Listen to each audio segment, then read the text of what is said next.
Land of steel, land of mangoes and Mumbai of south India. இந்த எல்லா டைட்டிலுக்கும் பின்னாடி இருக்கிற ஒரே பேரு சேலம். இப்போ ரீசெண்டா நடத்தப்பட்ட ஸ்டடியில சவுத் இந்தியால செகண்ட் ஃபாஸ்டஸ்ட் growing சிட்டி எது அப்படின்னா கண்டிப்பா சேலம் தான். சோ அந்த ரிப்போர்ட்டுக்கு அப்புறம் சேலமோட நேமுக்கு ஒரு அப்ரிவேஷன் கொடுத்திருக்காங்க. அதாவது S for steel, A for agriculture, L for lakhs, E for electricity and M for mangoes. சென்னையில இருந்து 340 கிலோமீட்டர் தொலைவில் அமைஞ்சிருக்கிற சேலம் அப்படிங்கிற வேர்ட் சைலம்ல இருந்து தான் உருவாச்சு. சைலம் அப்படின்னா வேற எதுவுமே கிடையாது, ஏரியா சரௌண்டட் பை மவுண்டைன்ஸ். தமிழ்நாட்டோட 5th லார்ஜஸ்ட் சிட்டியா இருக்கிற சேலம் இந்தியாவோட 32nd லார்ஜஸ்ட் சிட்டியா அமைஞ்சிருக்கு. சேர சாம்ராஜ்யத்தால உருவாக்கப்பட்ட சேலம்ல இன்னைக்கு நிறைய ஸ்மார்ட் சிட்டி ப்ராஜெக்ட்ஸ் அனௌன்ஸ் பண்ணிருக்காங்க. அனௌன்ஸ் பண்ணப்பட்ட எல்லா ப்ராஜெக்ட்டுமே எந்த நிலைமையில இருக்கு அப்படிங்கறதையும், இந்த ப்ராஜெக்ட் எல்லாமே எப்போ சக்சஸ்ஃபுல்லா கம்ப்ளீட் ஆகி முடியும் அப்படிங்கறத பத்தி தான் இந்த video. Number 1, Salem Chennai greenfield expressway. Central கவர்மெண்ட்டும் ஹைவே டிபார்ட்மெண்ட்டும் சேர்ந்து தமிழ்நாட்டில் இருக்கிற சேலம்க்கு ஒரு ப்ரொபோசலை கொடுக்குறாங்க. இது எப்போ நடக்குது அப்படின்னா 2018 நடக்குது. அதாவது சென்னை டு சேலம் கனெக்ட் பண்ற மாதிரி 8-வே ரோட கன்ஸ்ட்ரக்ட் பண்ணோம் அப்படின்னா கம்மியான டைம்ல சென்னை டு சேலம் ரீச் பண்ணலாம் அப்படின்னு சொல்லியிருந்தாங்க. சோ இந்த ப்ராஜெக்ட பாக்குறதுக்கு முன்னாடி ஒரு டிஸ்க்ளைமர் கொடுத்துறேன். குறிப்பிட்ட சில பொலிட்டீஷியன்ஸை நாம மீன் பண்ணி பேசுற மாதிரியான ஒரு சிச்சுவேஷன் இருக்கிறதுனால யாரும் தவறுதலா நினைச்சிட வேண்டாம். அன்னைக்கு டைம்ல யார் இருந்தாங்க, என்ன நடந்துச்சு அப்படிங்கறத ஆக்சுவல் ஆஸ் இட் இஸ் ரியாலிட்டியா சொல்ல போறேன். சோ யாருமே நான் ஒரு பொலிட்டிக்கல் டீமுக்கு சப்போர்ட் பண்றேன் அப்படின்னு தப்பா நினைச்சிட வேண்டாம். 2018 அப்போ பிஎம் ஆனது யார் அப்படின்னா நரேந்திர மோடி தான். அவங்க என்ன சொல்றாங்க அப்படின்னா தமிழ்நாட்டுல அப்போ சிஎம் இருந்த எடப்பாடி பழனிசாமிக்கு ஒரு திட்டத்தை சொல்றாங்க. சோ அதனால சென்ட்ரல் கவர்மெண்ட் வந்து ஸ்டேட் கவர்மெண்ட்டுக்கு 10,000 crores ஹேண்ட் ஓவர் பண்றாங்க. அதாவது சென்னை டு சேலமுக்கு நாம 8-வே ட்ராக்க போட்டே ஆகணும். சோ இதுக்கான ஸ்கீம் எல்லாமே அப்ரூவ் ஆயிருச்சு, நீங்க இதோட ப்ராசஸ ஃபர்தரா ஆரம்பிச்சிடலாம் அப்படின்னு சொல்லிட்டு அனௌன்ஸ் பண்ணிருந்தாங்க. முக்கியமா இந்த 8-வே ட்ராக் எந்தெந்த ஊர் வழியா போகுது அப்படிங்கிற மாதிரியான ஒரு ரோடு மேப்பை கொடுத்து அந்த ரோட் வழியா இருக்கிற எல்லா வில்லேஜஸையுமே கைப்பற்றுறதுக்காக சொல்லியிருந்தாங்க. மக்கள் யாராவது எதிர்ப்பு தெரிவிச்சா கூட அவங்களுக்கு தேவையான பணத்தை கொடுத்துட்டு அந்த நிலத்தை எல்லாத்தையுமே கவர்மெண்ட்டுக்கு எழுதி வாங்கிருங்க அப்படிங்கிற மாதிரி ஒரு அனௌன்ஸ்மெண்ட் கொடுத்திருந்தாங்க. சோ அப்ப சிஎம் இருந்த எடப்பாடி பழனிசாமி என்ன பண்றாங்க அப்படின்னா கண்டிப்பா இந்த திட்டம் தமிழ்நாட்டுக்கு ஒரு மிகப்பெரிய வரப்பிரசாதமா இருக்கும் அப்படிங்கறதுனால மக்களுக்கு அனௌன்ஸ் பண்ணி இந்த 8-வே ட்ராக் சேலம்க்கு வந்துச்சு அப்படின்னா மிகப்பெரிய அளவுல யூஸ்ஃபுல்லா இருக்கும் அப்படிங்கிற மாதிரி சொல்லியிருந்தாங்க. ஆனா அன்னைக்கு இருந்த மக்களுக்கு எதுவுமே புரியல. ஏன்னா நம்ம நிலத்தை வந்து கேக்குறாங்க, அடுத்து நம்ம விவசாயத்தை எங்க பண்ண போறோம் அப்படிங்கிற மாதிரியான நிறைய கன்ஃபியூஷன்ஸ் மக்களுக்கு இருந்துச்சு. ஏன்னா வில்லேஜ்ல இருக்கிறவங்களுக்கு அக்ரிகல்ச்சர் தான் அவங்களோட பூர்வீக தொழில். அப்படிப்பட்ட நிலத்துக்கு எத்தனை கோடி ரூபாய் நஷ்டீடு கொடுத்தாலும் அவங்களால அதை கொடுக்கவே முடியாது. ஆனா மக்கள் நீங்க எவ்வளவு பணம் கொடுத்தாலும் எங்களுக்கு வேண்டாம், எங்களோட இடம் எங்களுக்கு வேணும்னு சொல்லிட்டு போராட்டம் பண்ண ஆரம்பிச்சிட்டாங்க. சோ மக்கள் என்னதான் போராடினாலும் நம்ம தமிழ்நாடு ஸ்டேட் கவர்மெண்ட்ல இருந்து என்ன ரூல்ஸ் வந்தது அப்படின்னா இந்த ப்ராஜெக்ட்டை வாபஸ் வாங்க முடியாது, கண்டிப்பா பண்ணிதான் ஆகணும் அப்படிங்கிற மாதிரி அனௌன்ஸ் பண்ணிட்டாங்க. சோ அன்னைக்கு காலகட்டத்தில் 2018 அந்த ரூட்ல இருக்கிற எல்லா வில்லேஜஸ் இருக்கிற மக்களுமே ஒன்னு சேர்ந்து போராட ஆரம்பிச்சாங்க இந்த ப்ராஜெக்ட்டுக்கு அகைன்ஸ்டா. மக்கள் போராடிட்டு இருக்கும் போது அப்போ தமிழ்நாட்டுல ரூலிங் பார்ட்டியா இருந்த கவர்மெண்ட் தான் அதை எதிர்த்து கொஸ்டின் கேட்டுட்டு இருந்தாங்க தவிர சென்ட்ரல் கவர்மெண்ட்ல இருந்து எந்த விதமான சப்போர்ட்டும் வரவே இல்லை. அது போக மத்த கட்சிகள் இருந்துமே எந்த சப்போர்ட்டுமே இந்த ப்ராஜெக்ட்டுக்கு வரல. இதுக்கு காரணம் என்ன அப்படின்னா ஒருவேளை இந்த ப்ராஜெக்ட் நடந்தது அப்படின்னா நிறைய விவசாய பூமி அழியும். முக்கியமா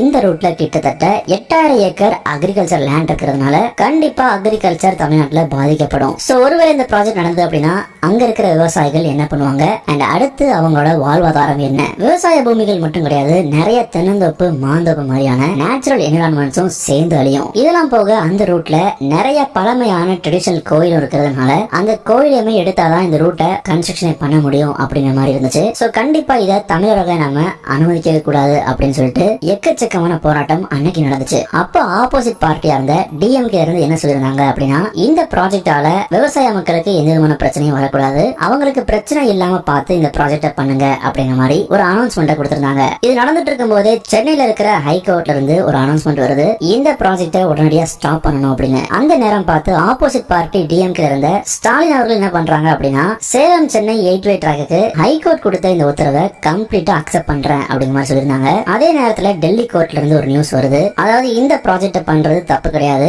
தாராளமா பண்ணலாம், ஆனா இது பண்ணும்போது அக்ரிகல்ச்சர் லேண்டுக்கோ தமிழ்நாட்டு மக்களுக்கோ எந்த விதமான பாதிப்பும் வரக்கூடாது அப்படிங்கிற மாதிரி அனௌன்ஸ் பண்ணிருந்தாங்க. அதனால இந்த ப்ராஜெக்டை உடனடியா கேன்சல் பண்ண முடியாது அப்படின்னு சொல்லிட்டு டெல்லியில இருந்து ஒரு அபிஷியல் அனௌன்ஸ்மெண்ட் கொடுக்குறாங்க. சோ அதுக்கப்புறம் இந்த ப்ராஜெக்டை ஃபர்தரா மூவ் பண்ணலாமா வேண்டாமான்னு சொல்லிட்டு எந்த விதமான ரெஸ்பான்ஸுமே பண்ணல. சோ அன்னையில இருந்து லாஸ்ட் இயர் வரைக்குமே இந்த ப்ராஜெக்ட் கம்ப்ளீட் ஹோல்ல தான் இருந்துச்சு. சோ 274 கிலோமீட்டர் டிஸ்டன்ஸ் இருக்கக்கூடிய இந்த ப்ராஜெக்ட் ஒருவேளை கட்டி முடிச்சா அதோட இம்பாக்ட் எப்படி இருக்கும்? 2025 டிசம்பருக்குள்ள இந்த ப்ராஜெக்டை முடிச்சிடலாம் அப்படின்னு சொல்லிட்டு இதை பத்தி டிஸ்கஷன் ஸ்டார்ட் பண்ணும்போதே அனௌன்ஸ் பண்ணிருந்தாங்க. சோ நாம கொஞ்சம் வெயிட் பண்ணி பார்க்கலாம் இந்த ப்ராஜெக்ட் எப்ப ஃபுல் ரியாலிட்டிக்கு வருது அப்படின்னு. Number 2, Salem metro rail project. சேலம்ல மெட்ரோ ரயில் கொண்டு வரணும் அப்படிங்கிறதுக்காக எல்லா ரிசர்ச்சுமே பண்ணி ரிப்போர்ட்டை சப்மிட் பண்ணிட்டாங்க. ஏன்னா இன்னைக்கு சேலம் டிஸ்ட்ரிக்ட்ல அதிகப்படியான டிராபிக் இருக்கிறதுனால கண்டிப்பா மெட்ரோ ரயில் ஒரு சொல்யூஷனா இருக்கும். சேலம்ல மட்டும் கிடையாது, திருச்சி அண்ட் திருநெல்வேலியிலுமே மெட்ரோ ரயில் கொண்டு வரதுக்காக கவர்மெண்ட் எல்லா ரிசர்ச்சையும் பண்ணி ரிப்போர்ட்டை சப்மிட் பண்ணிருக்காங்க. சேலம்ல மட்டும் மெட்ரோ ரயில் வந்துருச்சு அப்படின்னா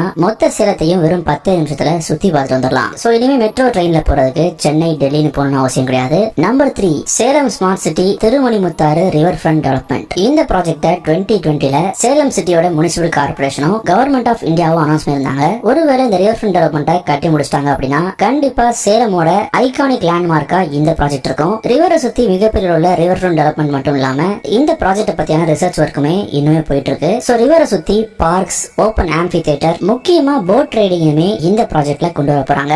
ரிவரோட எண்ட்ஸ் எல்லாத்தையும் கனெக்ட் பண்ற மாதிரி கனெக்டிங் பிரிட்ஜுமே கட்ட போறாங்க. சுத்திலும் ரசிச்சு போற மாதிரி சைடுல வாக்வேஸும் இந்த ரிவரை கனெக்ட் பண்ற மாதிரி ரயில்வே பிரிட்ஜுமே வரப்போகுது. கிட்ஸுக்குன்னு தனியா ஜோன்ஸ் பிரிச்சு பிளே ஏரியாவும் கொடுத்திருக்காங்க. ஆனா துரதிருஷ்டமான விஷயம் என்ன அப்படின்னா இந்த ப்ராஜெக்ட் பத்தியான அடுத்த லெவல் அப்டேட் எதுவுமே இப்போ வரைக்கும் வரல. கவர்மெண்ட் இன்னுமே திங்கிங்ல தான் இருக்காங்க அப்படின்னு நினைக்கிறேன். கண்டிப்பா நம்ம 2025ல வெயிட் பண்ணி பார்க்கலாம் இந்த ப்ராஜெக்ட் ஃபர்தரா மூவ் ஆகுதா இல்லையா அப்படின்னு. Number 4, Salem smart road project. இந்த ப்ராஜெக்ட சேலம் ஸ்மார்ட் சிட்டி லிமிடெடும் தமிழ்நாடு கவர்மெண்ட்டும் சேர்ந்து இனிஷியேட் பண்ணிருக்காங்க. ஆனா இன்னுமே இந்த ப்ராஜெக்ட் கம்ப்ளீட் இம்ப்ளிமெண்டேஷனுக்கு வரல. இந்த ப்ராஜெக்டோட அல்டிமேட் ஏம் என்ன அப்படின்னா சேலம் இருக்கிற எல்லா ரோட்ஸையுமே ஸ்மார்ட் ரோடா கன்வெர்ட் பண்ணணும் அப்படிங்கிறது தான். அதாவது சேலம் இருக்கிற மேஜர் லேண்ட்மார்க்ஸ் பக்கத்துல இருக்கிற எல்லா ஏரியாஸையுமே ஸ்மார்ட் ரோடா கன்வெர்ட் பண்ணணும். Government hospital, CSI Christ search, collector office and Salem city corporation building பக்கத்துல இருக்கிற எல்லா ரோட்ஸையுமே ஸ்மார்ட் ரோடா கன்வெர்ட் பண்ணணும். மாரியம்மன் டெம்பிள் ஃப்ரண்ட இந்த கன்வர்ஷனுக்கு அப்புறம் எப்படி இருக்கும் அப்படிங்கிற மாதிரி பிஃபோர் ஆஃப்டர் பிக்ஸ் தான் நீங்க இப்ப பார்த்துட்டு இருக்கீங்க. அதே மாதிரியே சின்ன கடை வீதி ஸ்ட்ரீட்டோட பிஃபோர் அண்ட் ஆஃப்டர் பிக்ஸையுமே கவர்மெண்ட் அபிஷியலா ரிலீஸ் பண்ணிருந்தாங்க. சேலம் இருக்கிற ஓல்டு மார்க்கெட் ரோடையுமே கம்ப்ளீட் ரெனோவேஷனுக்கு அப்புறம் பிஃபோர் ஆஃப்டர் எப்படி இருக்கும் அப்படிங்கிற மாதிரி பிக்சர்ஸ் ரிலீஸ் பண்ணிருந்தாங்க. இந்த ப்ராஜெக்ட்டுமே கம்ப்ளீட் ஹால்ட்ல தான் இருக்கு. சோ மத்த ப்ராஜெக்ட்ஸ் மாதிரியே இந்த ப்ராஜெக்ட்காகவும் நாம கொஞ்சம் வெயிட் பண்ணி தான் ஆகணும்னு நினைக்கிறேன். இதெல்லாம் போக போனஸ் ப்ராஜெக்டா சேலம் ஸ்மார்ட் சிட்டி சயின்ஸ் பார்க்குமே கட்டி முடிச்சிட்டாங்க. ஸ்கூல் ஸ்டூடெண்ட்ஸ் மத்தியில இந்த பார்க் சேலம்ல ஒரு பேசப்படக்கூடிய சயின்ஸ் பார்க் அமைஞ்சிருக்கு. சேலம்னு சொன்ன உடனே நம்ம ஞாபகத்துக்கு வர்றது டபுள் டெக்கர் பிரிட்ஜ் அப்படின்னா அடுத்த தடவை நீங்க போகும்போது இந்த ஸ்மார்ட் சிட்டி சயின்ஸ் பார்க்குமே ஞாபகத்துக்கு வரணும். இந்த பார்க் சேலம் இருக்கிற பல்லப்பட்டி அப்படிங்கிற இடத்துல தான் அமைஞ்சிருக்கு. போனஸ் ப்ராஜெக்ட்ல செகண்ட் ப்ராஜெக்டா எதை பார்க்க போறோம் அப்படின்னா சேலம் ஸ்மார்ட் சிட்டி ஒரு முக்கியமான விஷயத்தை அனௌன்ஸ் பண்ணிருக்காங்க. அதாவது சேலம் இருக்கிற எல்லா சோடியம் வேப்பர் லைட்ஸையுமே எல்இடி லைட்ஸா மாத்த போறதா அனௌன்ஸ் பண்ணிருந்தாங்க. அதுக்குண்டான வேலைகளையுமே ஆரம்பிச்சு ஆல்மோஸ்ட் முடிச்சிட்டாங்க. இதனால சேலம் மொத்தமும் ஒரு வருஷத்துக்கு மட்டுமே கிட்டத்தட்ட 73,21,282 யூனிட் எனர்ஜியை சேவ் பண்ண முடியும். அதாவது காஸ்ட்ல பார்த்தோம் அப்படின்னா சேலம் மட்டுமே ஒரு வருஷத்துக்கு 4.5 கோடி ரூபாய் எலக்ட்ரிசிட்டி பில்ல சேவ் பண்ணும். கண்டிப்பா தமிழ்நாட்டுல ஸ்மார்ட் சிட்டி ப்ராஜெக்ட்ஸ் அனௌன்ஸ் பண்ணப்படல அப்படின்னா இப்ப இருக்கிற டெவலப்மெண்ட் கூட நிறைய சிட்டிஸ்க்கு வந்திருக்காது. ஆனா அனௌன்ஸ் பண்ணப்பட்ட மாதிரியே எல்லா ப்ராஜெக்ட்டும் சக்சஸ்ஃபுல்லா நடந்து முடிஞ்சிருச்சு அப்படின்னா கண்டிப்பா சேலம் அப்படிங்கிறது இன்னைக்கு இருக்கிற மாதிரி இருக்க போறதே கிடையாது. எப்படி இருந்தாலும் நாம கொஞ்சம் வெயிட் பண்ணி பார்க்கலாம் சேலம் எந்த மாதிரி மாற போகுது அப்படின்னு. இன்னைக்கு நாம பார்த்த ப்ராஜெக்ட்ஸ் பத்தியான உங்க கருத்துக்களை கமெண்ட்ல ஷேர் பண்ணுங்க. அண்ட் இதே மாதிரி நிறைய ப்ராஜெக்ட்ஸ் பார்க்கிறதுக்கு பெஸ்ட் பில்ஸ் சேனலுக்கு சப்ஸ்கிரைப் பண்ணிட்டு பெல் ஐகானை ஆன்ல போட்டுருங்க. நெக்ஸ்ட் ப்ராஜெக்ட்ல நான் உங்களை மீட் பண்றேன். Until then, bye.